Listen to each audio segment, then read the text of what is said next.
I'd like to introduce Mrs. Ying, the next presentation about wound healing and diabetes.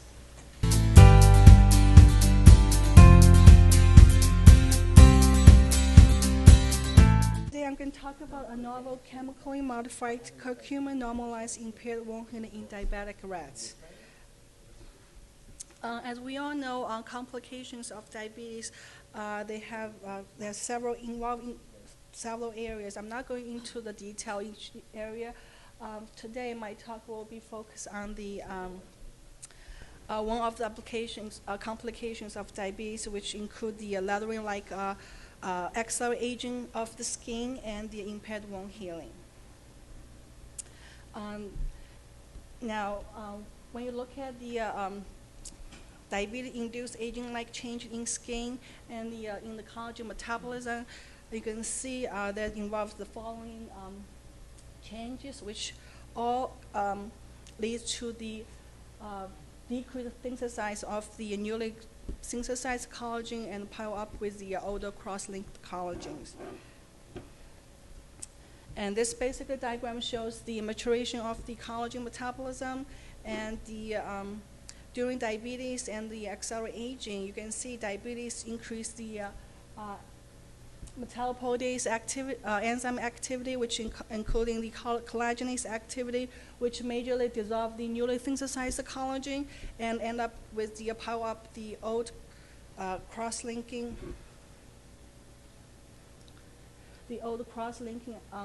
old collagen, and which can cause resulting in the accelerated aging in diabetes, which also can contribute to the impaired wound healing. Like I mentioned before, similarly in wound healing, in diabetic patients, you'll see they have increased enzyme activity, which include collagenase activity and the cytokine level, which can cause the delayed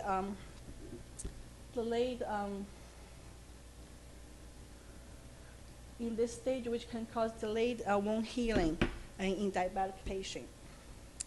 I'm going to give a little background review of what our lab do. Our lab basically working on the developing the anti-therapeutic agents to decrease the enzyme activity, MMP activity, collagenase activity, and also inflammatory cytokines, which can decrease the chronic inflammation stage in diabetes. As we all know, in diabetes patients, we have increased collagenase activity in skin, and the first drug we're looking at was tetracycline. When we add tetracycline, we noticed that that can decrease excessive collagenase activity in germ-free rats, and with also so that's very important. The tetracycline we use over here, it's not used because of antimicrobial activity. We noticed the decrease the activity in the collagenase that's in a germ-free rats. So it is the feature of this drug. It's the anti-inflammation feature of this drug. It's not related to the antimicrobial. And we also have the in vitro evidence support that tetracycline can directly inhibit the MMP activity. So that's a very early stage in our lab. We're looking at the tetracycline. So, so like I mentioned, the tetracycline, not like other antibiotics, which inhibit the MMP and collagenase activity, and it's not dependent on its antimicrobial efficacy. And based on the research we get from there, so we developed the first oral treatment drug, which is approved by FDA to treat rosacea. The drug is called Oracea. And basically, this is a low-dose, antimicrobial dose of doxycycline, which there's no evidence shows has any antimicrobial effects, and also there's no bacterial resistance profile. It's very similar to placebo. Okay. And it's a very convenient one dose daily, which can increase the patient compliance. So now based on that, we localized where the functional group for the anti-inflammation functional group in tetracycline, which is in C11 and C12 beta diketone group, which is zinc-binding and anti-MMP activity. And based on that, we developed a few of chemically modified tetracycline. And one of the cycline we look at, CMT, we look at it as a CMT3, which is, has been in phase 1 clinical trial and phase 2 clinical trial for the HIV patient which developed Kaposi sarcoma. And in the clinical trial, you can see by treating patient with CMT3, the lesion is completely resolved, okay? And we're also looking at the one of the CMT6. We look at it in the animal model, the diabetic rat animal model. We look at the wound healing effect. And on the upper right, that's the normal rats. And this is the diabetic rats. And this is the CMT treatment rats. And you can see with the treatment with CMT, one of our CMT, you look at the wound healing, and this is the Mason's trichrome stain for collagen synthesis. The CMT treatment normalized the wound healing to the normal rats, and you see diabetic, there's not much collagen synthesized underneath the wound. And the treatment also, after that, so there will be is a clinical trial with the doxycycline, topical doxycycline, like I mentioned. It's an anti-MMP inhibitor. And when it was treated with patient, diabetic patient that had ulcers that usually did not heal for 2 months to 2 years, and topical treatment of doxycycline resolved the completely healed. The ulcers that was not healed in diabetic patient was healed by doxycycline treatment. So based on that, the previous development we have on the tetracycline, the functional group is at the zinc-binding beta di-ketone group right here, and then we replace that group in the pyrazole molecules. The tetracycline lost its anti-MMP activity. So based on that, we look into a newer generation of the drug, curcumin. As we know, curcumin is a spicy Indian cuisine, and historically it's known for its anti-inflammation activity. And it shares a very similar zinc binding site. And in our lab, we basically chemically modify the curcumin and to enhance its anti-MMP activity, which is a tri-ketone ring there, a tri-ketone group here, to enhance its anti-MMP activity, and also to another disadvantage of curcumin, it's the solubility, the bioavailability. So by chemically modifying it, and we also to increase the bioactivity. This basically just shows the in vitro MMP enzyme activity. One of our lead compound is CMC 2.24, which shows a much better anti-MMP activity compared to its mother compound curcumin. And so based on the in vitro enzyme activity, so we move on to the next stage, which is cell culture, okay? And basically, we purify the human peripheral monocytes. Thank you.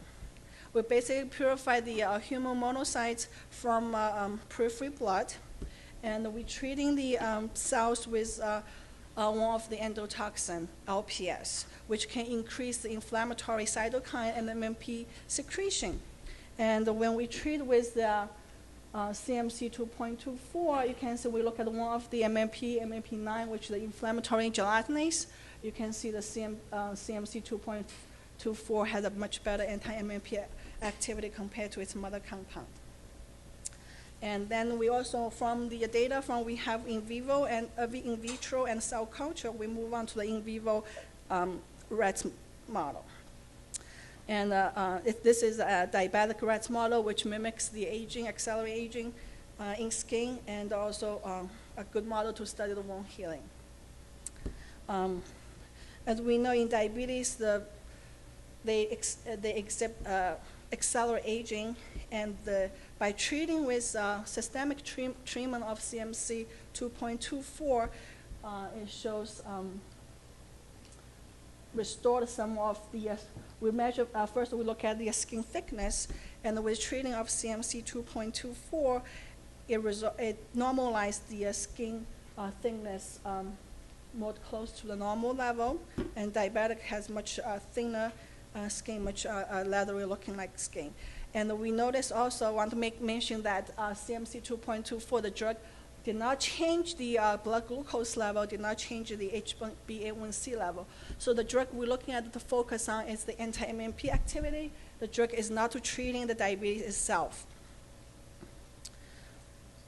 And also we're looking at the, in the skin, we take the skin extract, and we look at the MMP9, MMP2 level, which MMP9 is the inflammatory MMP, and you can see over here.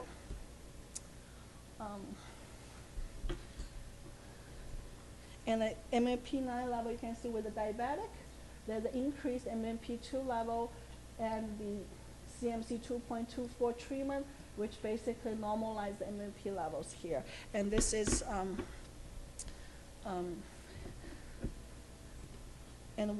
so the next step, we look at basically the diabetic. In the diabetic rats, we look at the effect of CMC 2.24. We're looking at the collagen synthesis. And as I mentioned, in diabetes, you can usually, in accelerate aging, you can see that increased MMP levels, which dissolve the newly synthesized collagen, and which lead to the pile up of the old cross-linked collagen. And with the treatment of, so this represents the newly synthesized collagen in green, and the yellow is the old cross-linked piled up collagen, which can cause the aging-looking skin. And the CMC 2.24 treatment, you can see normalize, increase the newly synthesized collagen and decrease the old collagen compared to the diabetic itself again. So now we look at, so the next step, we're looking at the treatment of CMC 2.24 on the wound healing in diabetic rats model.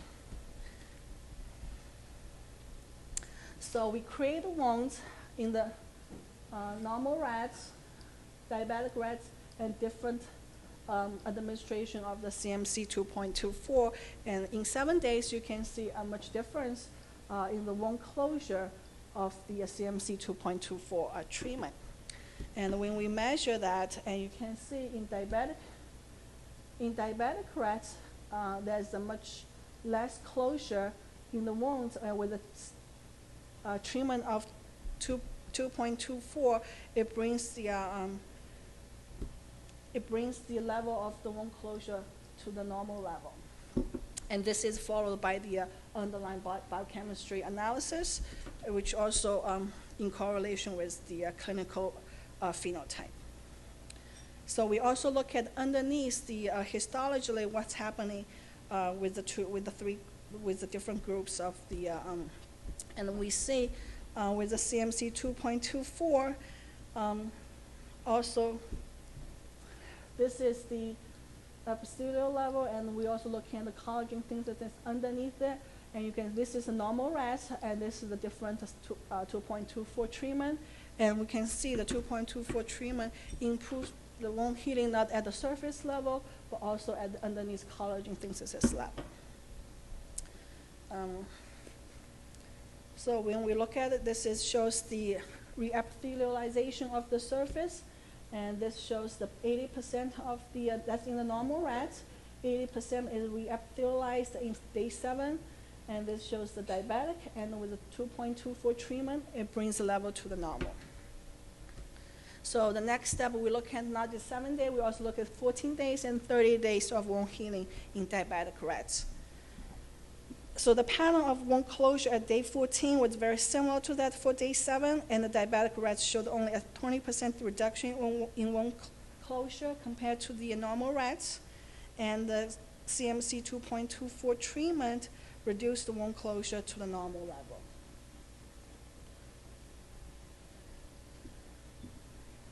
And this basically shows again, when you look at it, the topical, and we have the both topical and systemic administration of 2.24 at the day 7 and day 14 and day 30. And I think the effect it shows most dramatically in day 7, and with the treatment of 2.24 brings the level close to the normal level. And in day 14 and day 30, when you look at the surface reepithelialization, there's not much difference actually between the groups.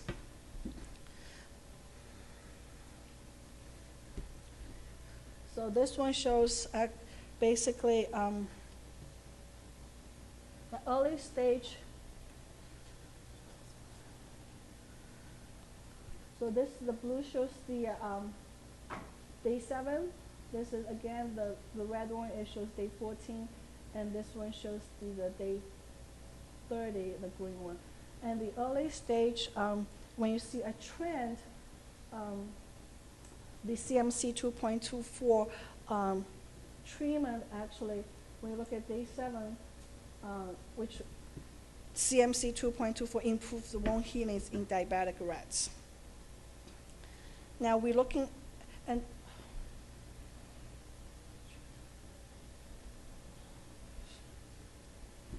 this is very important because we're looking at it's not just the epithelialization in the surface, and we're looking actually underneath collagen synthesized. And you can see, especially at day, the later stage and the CMC 2.24, it really helps to not only reepithelialization, also promotes the collagen synthesized in the wound healing rats, in diabetic rats in wound healing. So by observing those clinical phenotype, we're looking at what can be the possible mechanism underneath there. So the first thing we look at is we're looking at the macrophage function, the peritoneal macrophages, if there's any difference in macrophage function between the groups.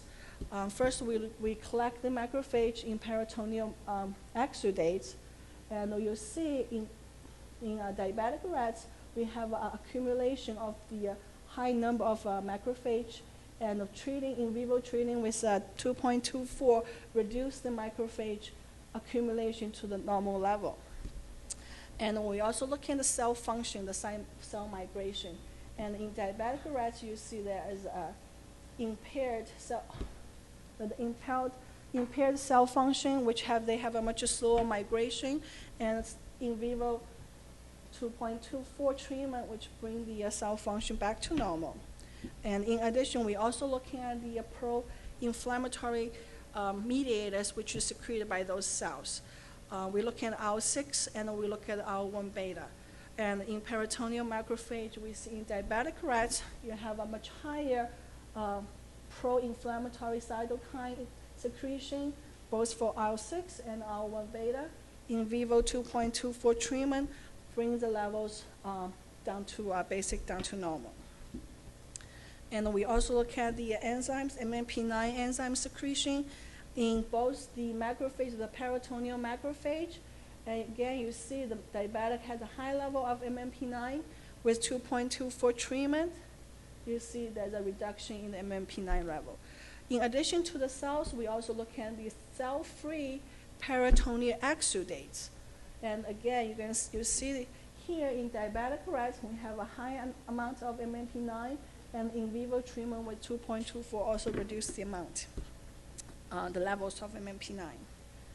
So this is one of the model we proposed. That's maybe one of the possible mechanism which contributes to the CMC 2.24, their normalization in wound healing.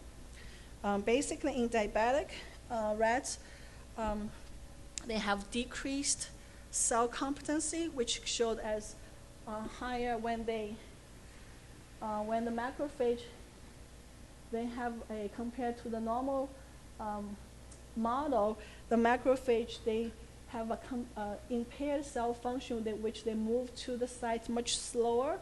Once they get to the sites over there, also it takes them a lot longer to leave the site, so which they can cause a prolonged, we call it a prolonged chronic inflammation stage in diabetic rats. And with the CMC 2.24 treatment, which can restore some of the cell competency in those in the diabetic condition, which as demonstrated as I showed the data before, which can resolve the the chronic inflammatory phase and restore some collagen formation. So in conclusion, we observed excessive MMP activity and other changes in collagen turnover, which is decreased synthesized the new collagen and increased cross-linking old collagen, and which mimics the accelerating aging of the skin in diabetes and also causing the impaired wound healing. So now not only are these collagen changes are normalized by CMC 2.24, but also the inflammatory process is resolved and preventing its prolongation in skin and in other tissues. So this is a group, we work together,